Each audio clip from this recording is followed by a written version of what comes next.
Seja bem-vindo ao podcast Pão e Vinho. Aqui a sua vida será edificada.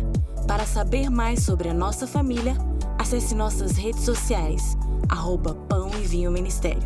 Fique agora com a palavra e até a próxima.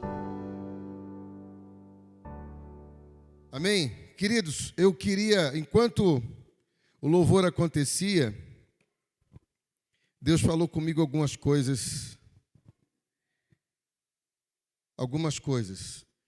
Nós temos construído uma realidade de que não é uma palavra preparada para uma conferência. Olha isso aqui comigo, presta atenção aqui, por favor. Não é uma palavra preparada para uma conferência. Não é uma mensagem preparada para uma conferência. É uma mensagem que você se torna. Quem está entendendo isso aqui comigo? Deus não quer que você prepare uma mensagem. Deus quer que você se torne em uma mensagem. Então, é sobre isso. E no ambiente profético, você entender e discernir o que Deus quer comunicar. O que Deus quer falar com a igreja. O que Deus quer falar com cada um.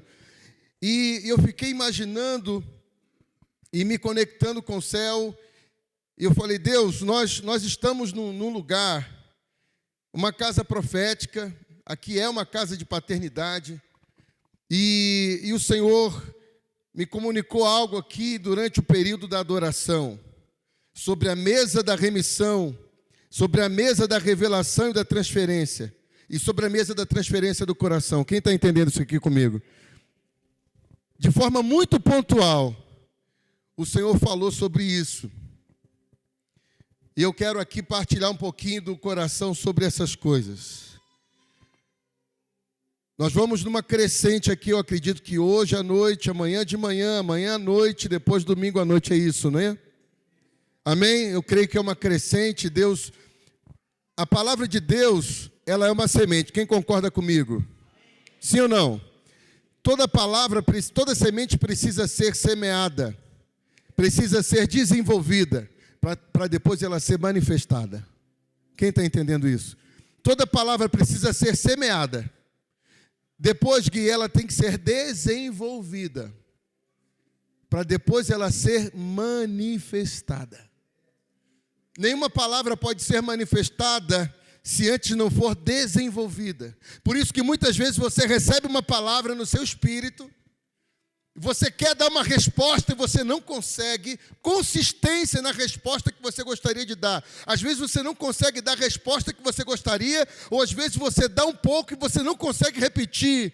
Muitas vezes, por quê? Porque ainda a palavra está sendo desenvolvida. Uau! E assim é a verdade de Deus.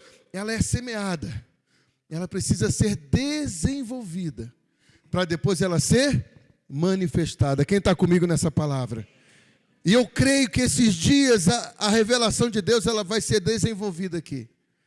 O Senhor ele vai desenvolver algo, por isso eu quero pedir a você que veio hoje, não falte. Em nome de Jesus, eu acredito que há uma construção. Amém? Há uma construção, desde a primeira palavra até a palavra do domingo, haverá uma construção de Deus para vocês e para essa cidade. Amém, queridos? Em nome de Jesus. Então, o que nós precisamos entender? Agora é muito interessante que antes de uma semente antes de haver o rompimento, precisa ter morte. Eu ainda estou introduzindo porque a gente precisa entender o que vai acontecer aqui. Amém? Nós precisamos entender. Então, antes da semente brotar, ela precisa morrer. Quem está entendendo isso comigo? Então, tudo aquilo que será gerado aqui, para que possa dar fruto, nós precisamos, desde o primeiro dia, estarmos dispostos a morrer para nós. Quem está entendendo isso? Para que possa frutificar. Amém? Eu quero trazer essa consciência em nome de Jesus Cristo. Pai, nós queremos pedir a Ti. Pai, o que nós temos de mais precioso é a Tua presença.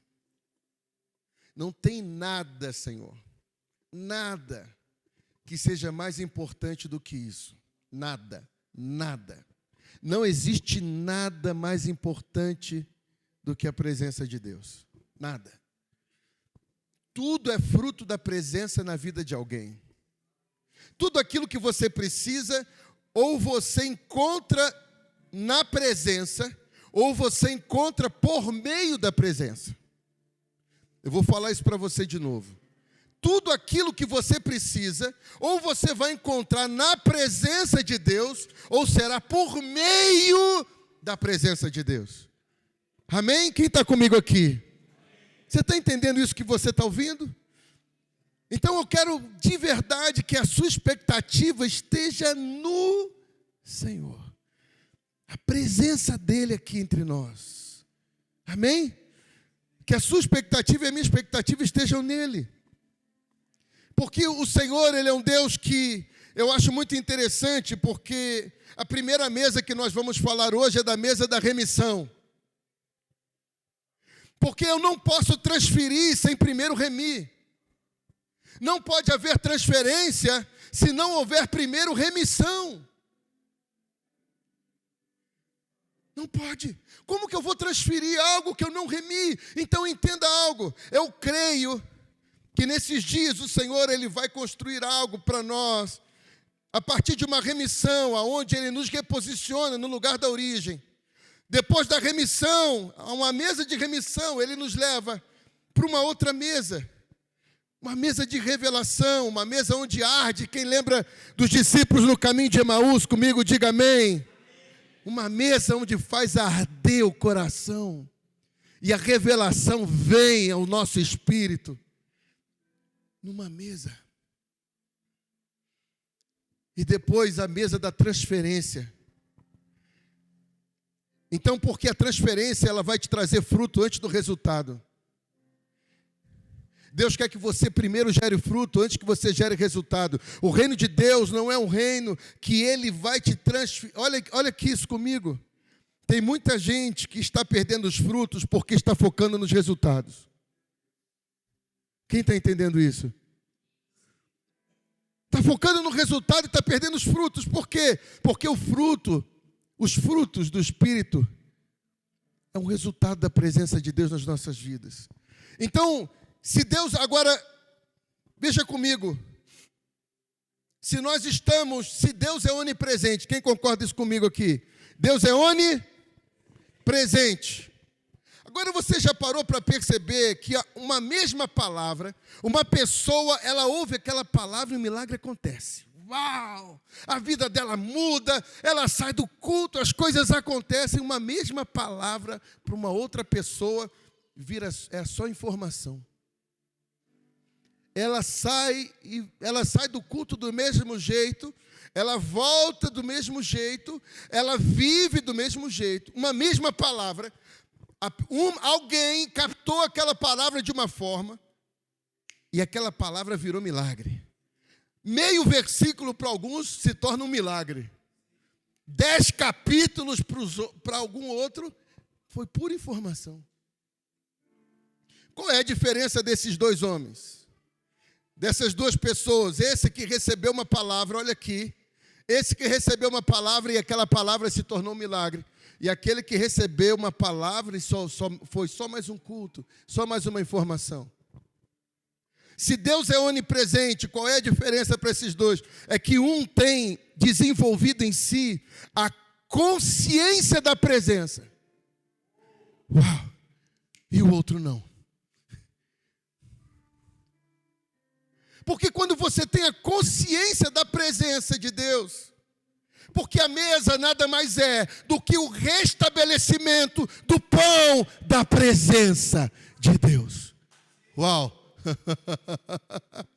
Porque a mesa no tabernáculo, ela tinha os pães da proposição e eles também eram chamados pães da presença. E eram 12 pães.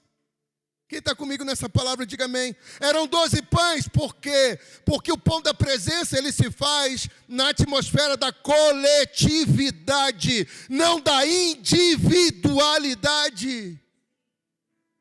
O pão da presença só pode se manifestar de maneira plena quando nós estamos juntos, ligados em amor. Quem está entendendo isso comigo? Quando nós estamos juntos, ligados em amor, o pão da presença se revela na sua multiforme graça. Então, uns têm uma consciência maior da presença e, por causa disso, dão uma resposta diferente para o céu. Olha isso. A sua resposta para o céu depende da consciência da presença que você carrega. Porque quem não tem consciência da presença do Pai, não tem como dar uma resposta melhor para o Pai. A consciência da presença que eu e você temos, ela vai trazer valor. Vai fazer você valorizar mais do que outros. Toda resposta que você precisa do céu vai atender uma resposta que você dá primeiro para o céu. Vou falar isso para você de novo. Toda resposta que você precisa do céu vai atender primeiro uma resposta que você decidiu dar para o céu. Quem está entendendo isso comigo? E a gente precisa entender esses princípios aqui, porque Deus ele está nos levando para um lugar de remissão. O que é a remissão? A remissão é um caminho de volta para um lugar de origem. Quando Adão estava no Éden, se relacionando com o Pai, ali na viração do dia, diz a palavra que o Senhor ia encontrar com ele todos os dias. Quem está comigo nessa palavra, diga amém. Só que chegou um dia que Adão faltou o encontro. Mas o Senhor nunca falta o encontro que marca comigo e com você. Posso ouvir um amém? Ele nunca falta o encontro. Pastora, nunca falta. Yasmin, ele nunca falta o encontro. E ele foi para o encontro, só que chegando lá, naquele encontro, Adão não estava, ele sabia que Adão não estava, mas não basta você dizer que você quer a presença se você não se faz presente. Quem está entendendo isso comigo? Tem gente que diz que ama a presença, mas não se faz presente. Você pode estar dentro da casa presente e não se fazer presente. Pode estar lá trancado num quarto. Mas onde que Deus escolheu para você se fazer presente? Fala assim comigo, Deus escolhe uma mesa. Um lugar para você se sentar e partilhar seu coração. Um lugar para convergir o espírito. Um lugar para transferir realidades. Por isso que em Mateus 5:23, quando alguém vai levar, olha aqui, presta atenção uma coisa que eu vou falar para você. Deus prefere a sua presença do que os seus presentes. Eu vou falar isso para você de novo. Deus prefere a sua presença do que os seus presentes. Ele não nega os seus presentes, só que ele, antes do seu presente, ele quer a sua presença.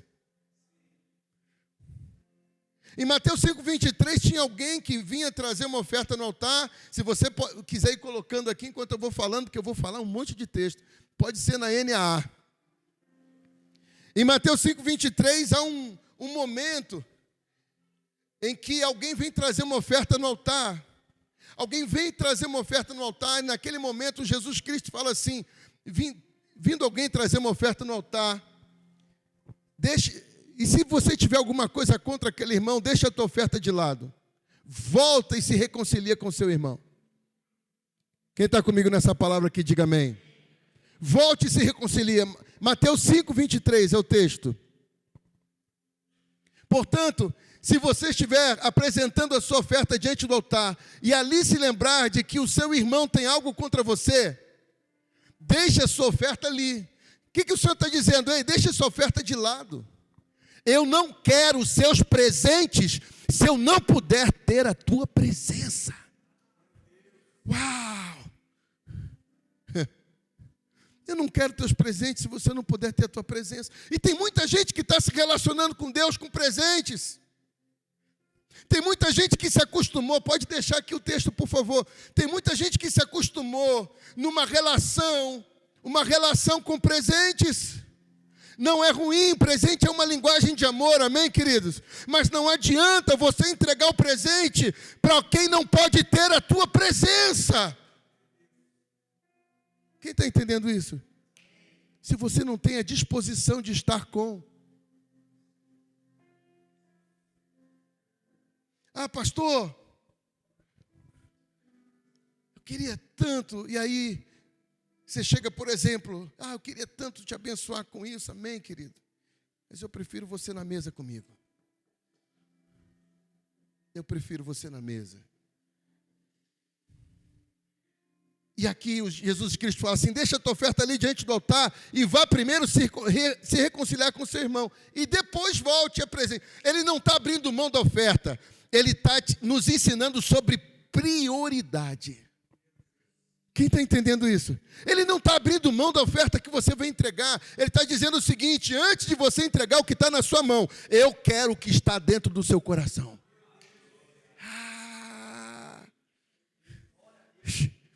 Antes de você entregar o que está na tua mão, eu quero primeiro o que está no teu coração. Se eu não puder ter o que está no teu coração, pode deixar a tua oferta de lado. Quem está entendendo essa palavra? Então, por que, se o Senhor ele faz isso conosco, por que nós achamos que já cumprimos muito a nossa responsabilidade quando entregamos algo, se não nos entregamos primeiro? Antes daquilo que está, são os valores. Antes daquilo que está nas suas mãos, o Senhor espera o que está no seu coração.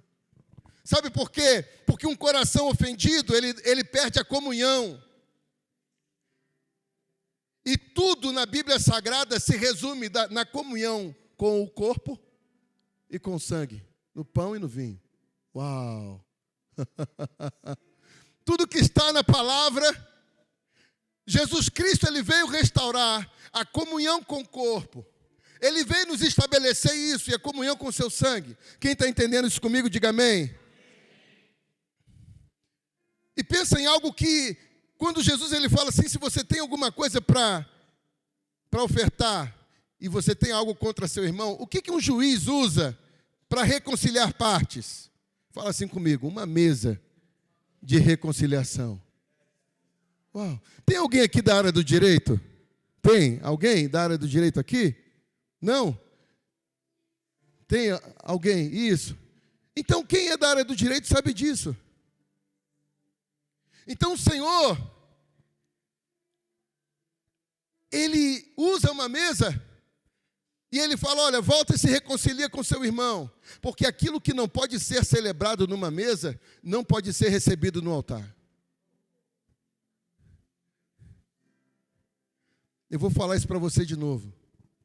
O que não pode ser celebrado na mesa, não pode ser recebido no altar.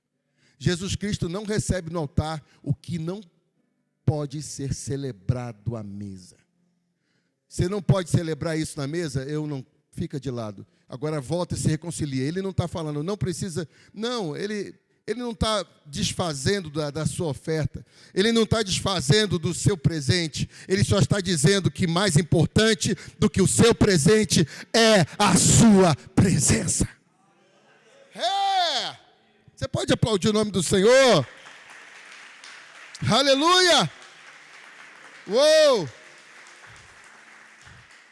Mais importante do que o seu presente é a sua presença. E nós nos acostumamos com isso. Nós nos acostumamos a nos relacionar dessa forma. Nós nos acostumamos a tentar substituir algo. Quando ele fala que na mesa da proposição, haviam na mesa ali, onde, no segundo, onde, no santo lugar, havia ali uma mesa. E os pães da proposição em cima da mesa eram 12 pães, porque representa a multiforme graça de Deus representada nas graças liberadas sobre cada tribo de Israel. Ou seja, As tribos só poderiam manifestar a presença de forma plena quando estivessem juntas. Uau! Você está entendendo por que nós precisamos andar juntos? Sim ou não? Porque cada um de nós carrega uma medida de graça que o outro não carrega. Cada um de nós anda numa medida que o outro não anda. E está tudo bem em relação a isso. Deus não tem problema em relação a isso. Não tem, é que nós precisamos caminhar nesse lugar. Aleluia! Então, eu creio que a vontade de Deus é restaurar. Olha aqui, ó. O propósito original de Deus, quando eu quero entender o lugar para onde Deus está me levando, eu preciso olhar para onde eu fui gerado. Eu preciso olhar para a origem. Então, na origem de todas as coisas, era o relacionamento.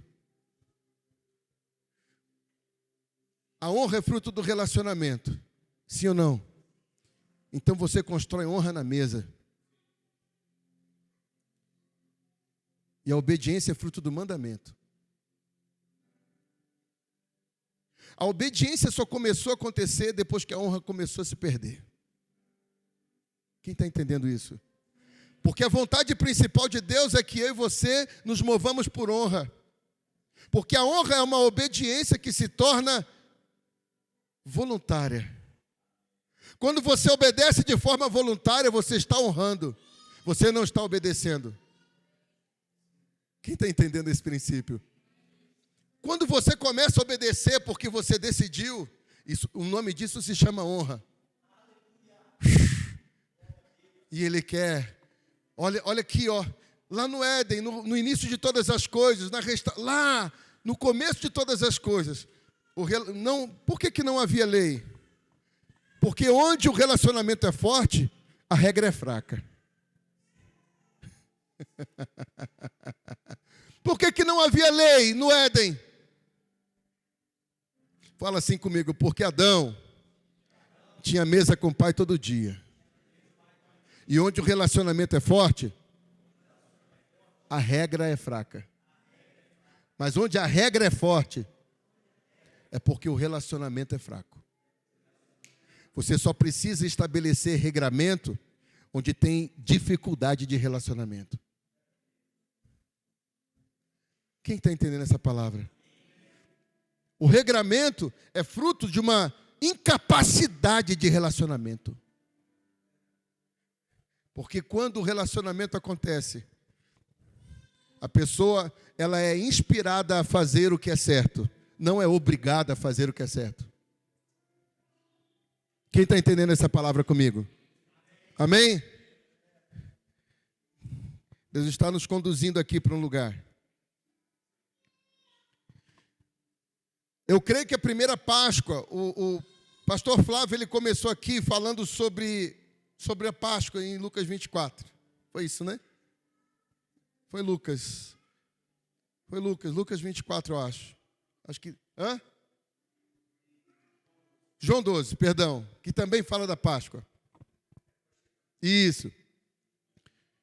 E ali, olha que coisa interessante, porque você pode não se lembrar de todas as vezes, você pode não se lembrar disso.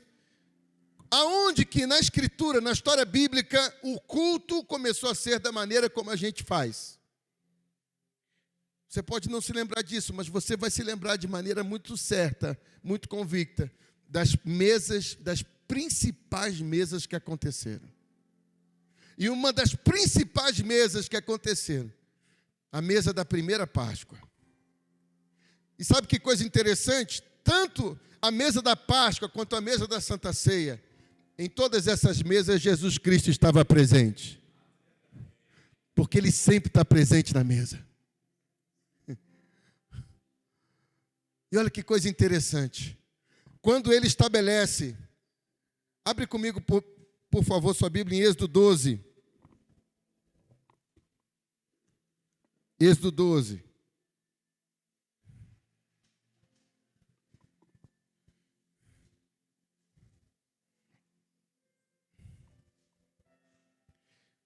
Verso de número 1. O Senhor disse a Moisés e a Arão na terra do Egito: Este mês será para vocês o principal dos meses. Será o principal dos meses. Será o primeiro mês do ano. Falem a toda a congregação de Israel, dizendo: no dia 10 deste mês, cada um tomará para si um cordeiro. Segundo a casa dos seus pais, um cordeiro. Fala assim comigo: um cordeiro para cada família. Uau! Mas se a família for pequena, ele vai dando algumas orientações. Verso 5. O cordeiro será sem defeito, macho de 1 ano, papapá. Verso 6. Vocês guardarão o cordeiro até o 14º dia. Verso 7. Pegarão um pouco do sangue, o passarão nas 2 ombreiras. Verso 8. Naquela noite comerão a carne assada no fogo, os pães sem fermento e as ervas amargas. Verso 9. Não comam do animal nada cru, ok? Verso 10. O que diz no verso 10? Fala assim comigo: não deixem nada do cordeiro. De novo, não deixem nada do cordeiro. Fala para a pessoa que está do seu lado: você precisa comer o cordeiro inteiro.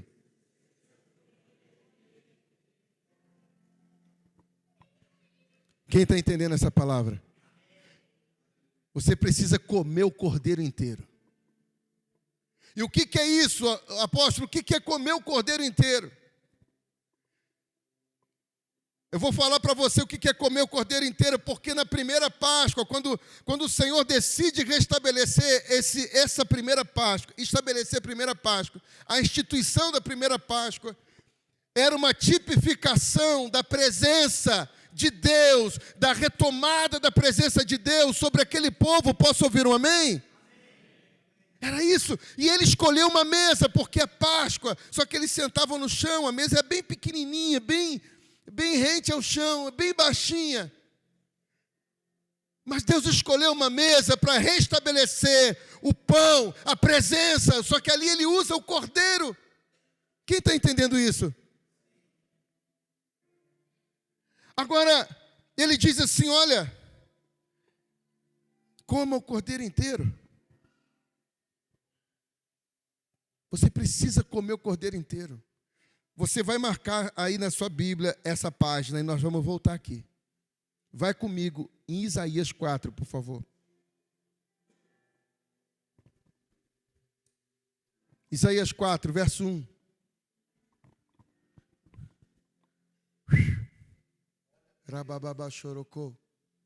Naquele dia, 7 mulheres hão de agarrar um só homem, dizendo: olha aqui, quem são essas 7 mulheres? Falo das 7 igrejas do Apocalipse.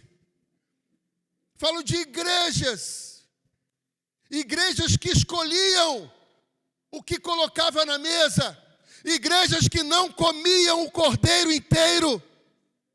Quem está entendendo isso? Ah, não, isso aqui eu posso comer, aquilo ali eu não posso comer. Isso aqui para mim serve, que eu ouvi no culto, isso aqui para mim não serve. Quem coloca a mesa é quem serve ela. E quem serve a mesa é Jesus. Posso ouvir um amém? A ceia é do Senhor. A ceia é de quem? Do Senhor. Então não escolha o que você precisa comer. Olha o que diz: naquele dia, 7 mulheres hão de agarrar um só homem, dizendo: nós providenciaremos a nossa comida e as nossas roupas. Olha só, esse homem, a tipificação desse homem é Jesus. Então são igrejas que elas querem ser reconhecidas como a noiva do Cordeiro. Elas querem o status de noiva do Cordeiro, mas elas não querem comer da mesa do Cordeiro. Não querem comer o cordeiro inteiro.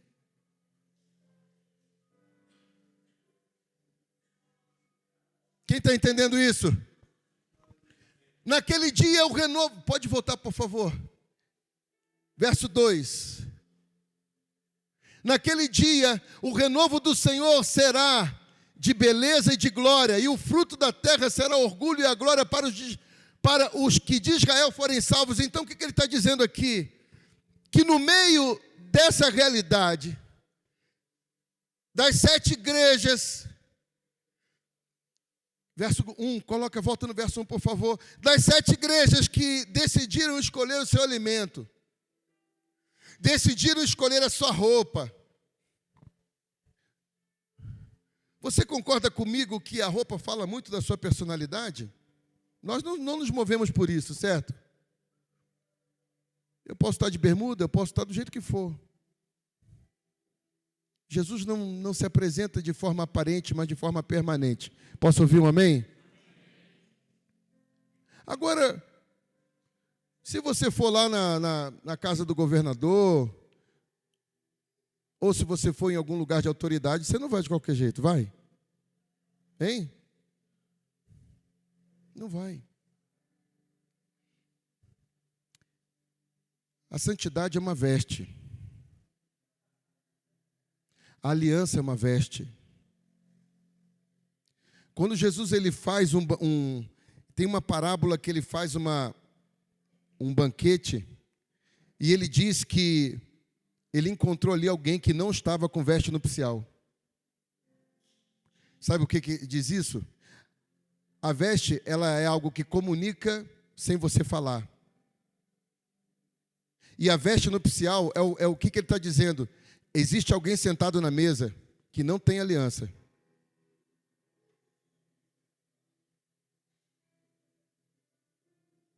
Existe alguém que está sentado na mesa, mas que não tem aliança.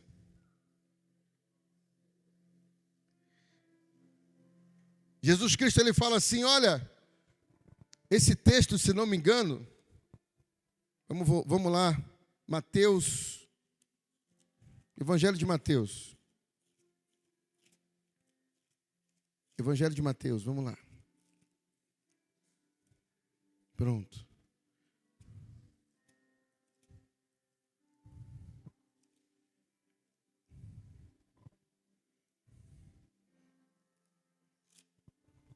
Pronto. Mateus 22. De novo Jesus lhes falou por parábolas, dizendo: o reino dos céus é semelhante a um rei que preparou uma festa de casamento para o seu filho. Enviou servos a chamar os convidados para a festa, mas estes não quiseram vir. Enviou ainda outros servos, dizendo: digam aos convidados: eis que já preparei o meu banquete. Os meus bois e animais da engorda já foram abatidos e tudo está pronto. Venham para a festa. Mas os convidados não se importaram e se foram. Um para o seu campo, outro para o seu negócio, outros agarrando seus servos, os maltrataram e mataram. O rei ficou furioso e, enviando as suas tropas, exterminou aqueles assassinos, incendiou a cidade deles. Então disse aos seus servos: a festa está pronta, mas os convidados não eram dignos. Vão, pois, para as encruzilhadas dos caminhos e convidem para o banquete todos os que vocês encontrarem. E saindo aqueles servos pelas estradas, reuniram todos os que encontraram, maus e bons, e a sala do banquete ficou cheia de convidados. Porém, verso 11, porém, quando o rei entrou para ver os que estavam à mesa, notou ali um homem que não trazia veste nupcial. O que é alguém que não traz veste nupcial? Qual é a maior característica da noiva? Fala assim comigo: é a aliança com o noivo. Você não foi chamado para trabalhar para ele, você foi chamado para trabalhar com ele. Posso ouvir um amém? É trabalhar com o noivo, não é para trabalhar para o noivo, é com ele. Ele nos tornou participantes. Você é participante daquilo que o noivo está fazendo. Amém?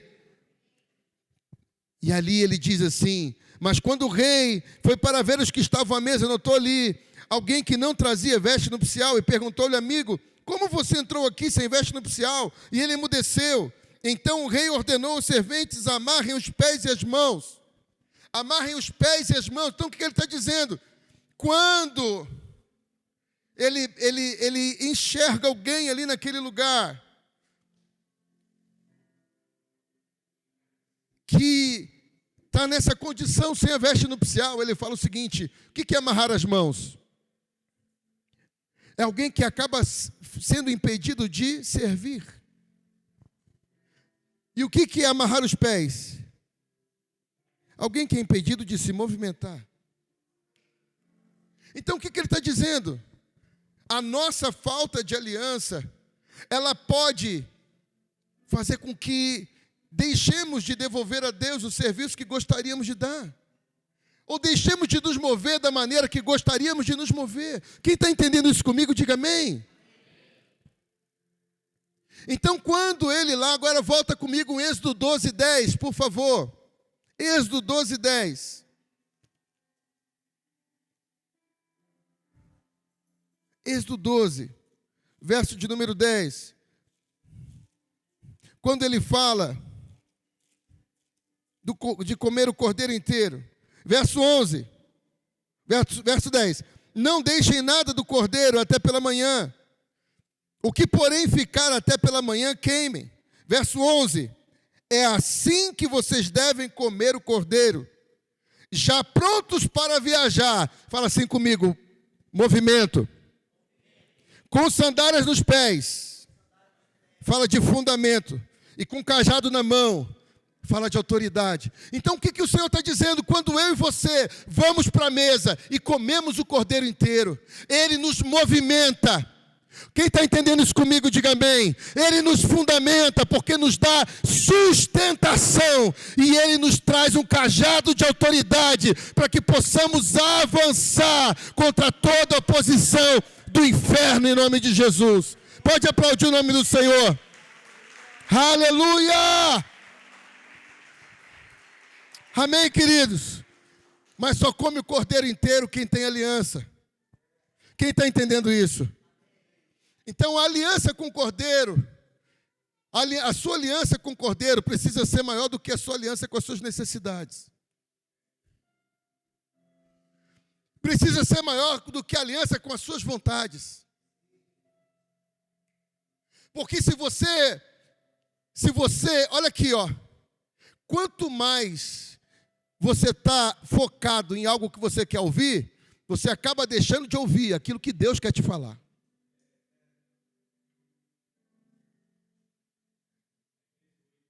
Quem está entendendo?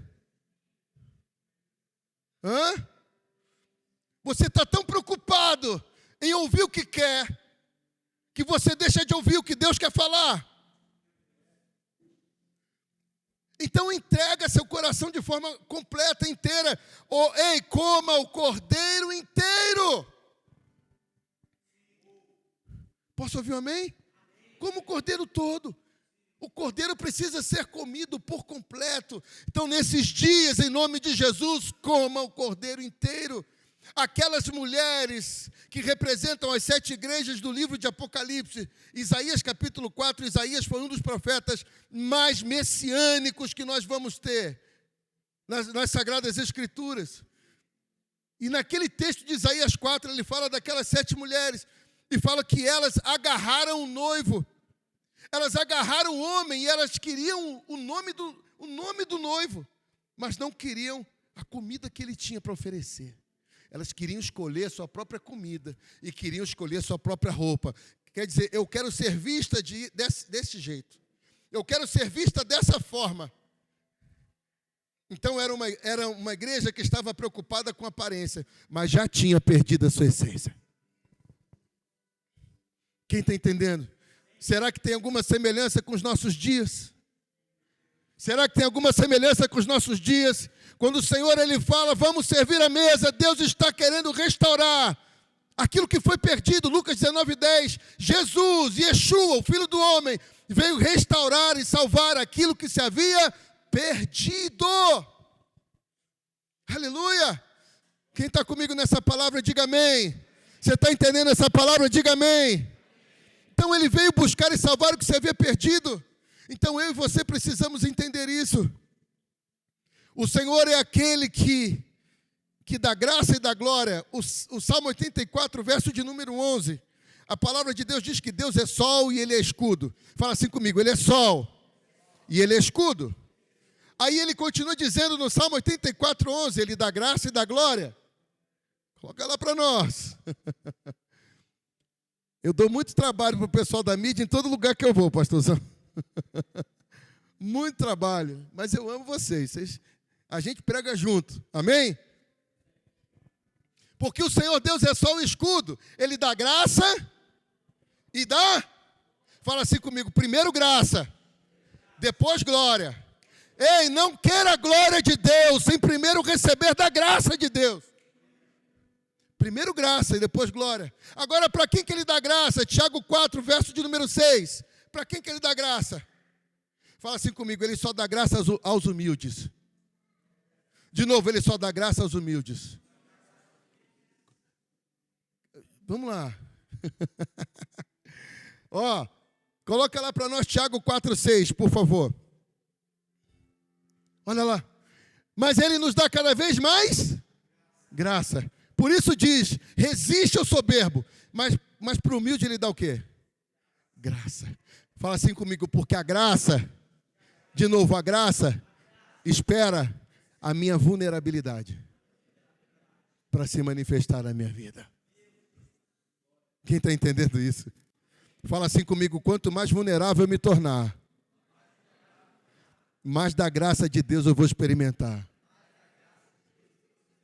Quando você se torna vulnerável, é quando você reconhece as suas fraquezas, as suas debilidades, e você permite a outra pessoa interferir na sua vida. Isso é vulnerabilidade. Você permite, olha aqui, ó, todo vulnerável é transparente, mas nem toda pessoa transparente é vulnerável. Deus quer algo além da sua transparência.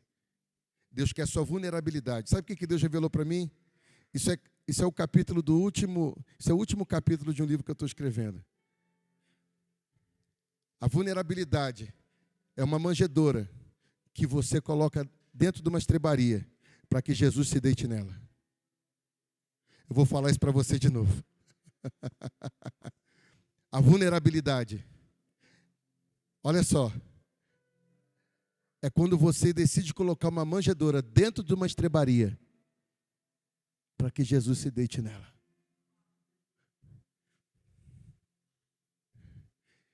Sabe por que Jesus nasceu na estrebaria? Porque não tinha vaga na hospedaria. No início, você vai colocar uma manjedoura. E o que aponta uma estrebaria? Fala assim comigo, um lugar inapropriado. Com animal, com fezes, com sujeira. Jesus Cristo não tem nenhum problema de se deitar no lugar desse. Ele só precisa de alguém que decida colocar uma manjedoura nesse lugar.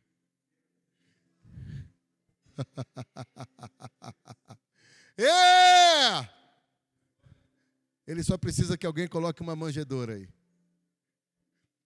Você acha que Deus precisava fazer um jardim se ele era dono de toda a terra? Não. Mas por que ele fez o jardim? Ele precisava comunicar qual era a sua prioridade.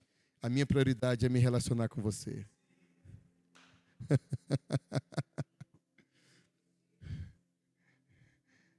A estrebaria fala de uma casa que ainda é cheia de imperfeições. Um lugar que ainda tem sujeira dentro. Quem está entendendo isso? Lugar que ainda tem sujeira dentro, que ainda tem cheiro forte dentro. Fala assim comigo, cheiro forte. Fala para a pessoa que está do seu lado, tem coisa que você não precisa falar nada. É só sentir o cheiro.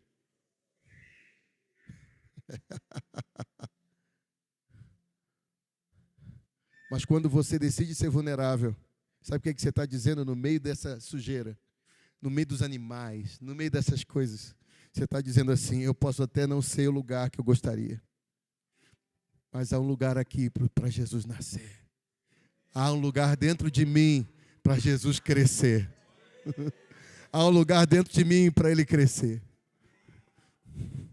Até que se torne até que o Senhor transicione de uma estrebaria para uma hospedaria. Quem está entendendo essa palavra? Então seja vulnerável. Seja vulnerável, seja vulnerável, seja vulnerável. Porque só a vulnerabilidade, ela vai fazer isso. ela vai preparar um lugar, você vai estar comunicando: Deus, eu não sou realmente ainda da maneira como eu gostaria, é verdade que talvez você já seja bem melhor do que você já foi, mas você vai estar comunicando: eu quero ser bem melhor do que eu sou hoje, eu quero me tornar tudo aquilo que o Senhor quer que eu me torne, e ninguém vai acessar um lugar, esse lugar da sua identidade real, enquanto não passar por um lugar de mesa. Porque é um lugar para você ser vulnerável. É um lugar para você derramar seu coração. É um lugar para você aprender a pedir ajuda. É esse lugar. É um lugar que você... Eu tô sentindo uma unção de amor aqui no ambiente, irmãos. Quem está entendendo isso? Porque quando ele fala, ele dá graça e glória, ele está dizendo, ele está comunicando algo para nós. Salmo 84:11, volta lá para mim, por favor. Salmo 84:11, ele fala, ele é só o escudo, ele dá graça e glória. A graça ele dá para quem que nós lemos lá? Para os humildes. A graça, ele dá para todos. Só que só desfruta dela quem entra no lugar de vulnerabilidade. A graça, ele distribui ela para todos. A graça está acessível. A primeira vez que a palavra graça é dita foi na velha aliança, você sabia disso? Que Noé era um homem cheio de graça. A primeira vez que a palavra graça é dita no Velho Testamento. Ou seja, Jesus Cristo não marcou o tempo da graça, ele marcou a plenitude dos tempos, porque a graça de Deus sempre existiu. Quem está entendendo isso comigo? A graça de Deus sempre existiu. E sabe o que significa a palavra graça no hebraico? É feita de duas letras. Bet e Nun. Quem está entendendo isso? Bet é casa. Het, melhor dizendo, que é cerca. E Nun é vida. O que significa Ren? A primeira vez que a palavra graça é dita, vida cercada ou vida protegida. Fala para mim, mesmo quando você não conhecia Jesus, quantas vezes o Senhor te cercou e te protegeu? Quantas vezes você foi protegido e você foi cercado? Sabe por quê? Porque a graça, ela veio ao nosso encontro. A graça é um atributo. Olha isso, gente. A graça é algo da natureza de Deus. Ele é gracioso. Só que só desfruta dela quem entra num lugar de vulnerabilidade. Você recebe, olha só, uma coisa é você ser afetado pela graça, e outra coisa é você aprender a desfrutar dela. Às vezes você é afetado pela graça, mas não aprendeu a desfrutar da graça. E ele fala, ele dá graça e dá glória. Salmo 84:11, ele te dá graça, ele te dá glória. A graça, o Senhor ele fala que ele resiste ao soberbo, mas dá graça aos humildes. Ele dá graça, ele enche de graça quem entra no lugar de vulnerabilidade. Ele enche de graça quem diz assim, eu preciso de ajuda, eu quero esse lugar em Deus. E quando isso acontece, ele te dá glória também. Olha aqui, dá graça e depois ele dá o quê? Fala assim comigo, graça e glória. Então ele diz o seguinte, quando você entra no lugar de humildade, de humilhação, ele enche você de graça, você passa a desfrutar da graça. Uma coisa é você ser afetado pela graça, e outra coisa é você desfrutar dela. E quando você entra na humildade, você desfruta da graça de Deus. E quando você desfruta da graça, ele enche você da sua glória.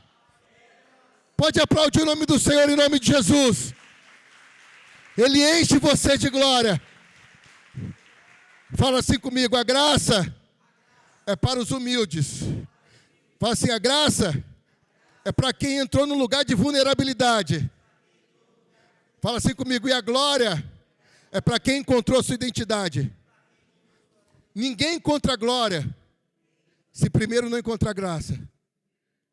Salmo 90:16, coloca para nós, por favor. Salmo 90:16. Até os servos apareçam, às tuas obras, mas aos teus filhos a tua glória. Fala assim comigo, a glória. De novo, a glória foi reservada para os filhos. Uau. E pergunta para a pessoa, qual é o lugar que os filhos precisam estar? A mesa. Onde é que os filhos precisam estar? A mesa. Ele dá graça, Ele dá glória. Ele dá graça, Ele dá glória. Salmo 84:11, pode voltar lá. Ele dá graça e Ele dá glória. Ele dá graça e Ele dá glória. Não recusa bem algum aos que andam retamente. Deixa eu te dizer, essa palavra retamente no hebraico é tami'in. Tami'in é completo, inteiro, íntegro. Ele não recusa nada aos que se entregam por inteiro. Quem se entrega por inteiro, se dispõe a comer o cordeiro por inteiro. Você só não come o cordeiro por inteiro quando você se entrega pela metade. Quem está entendendo isso? Nós estamos falando desse ambiente da mesa. Deus, Ele quer nos trazer um lugar de remissão. Posso ouvir um amém? Um lugar de remissão. Isso só pode acontecer se eu e você nos entregarmos por inteiro. Se você decidiu se entregar por inteiro, se você decidiu entregar sua vida por inteiro, receber o cordeiro, comer o cordeiro por inteiro, por que você ainda se entrega pela metade? Será que não há uma forma de você devolver a Deus uma versão melhor sua? Será que não há uma...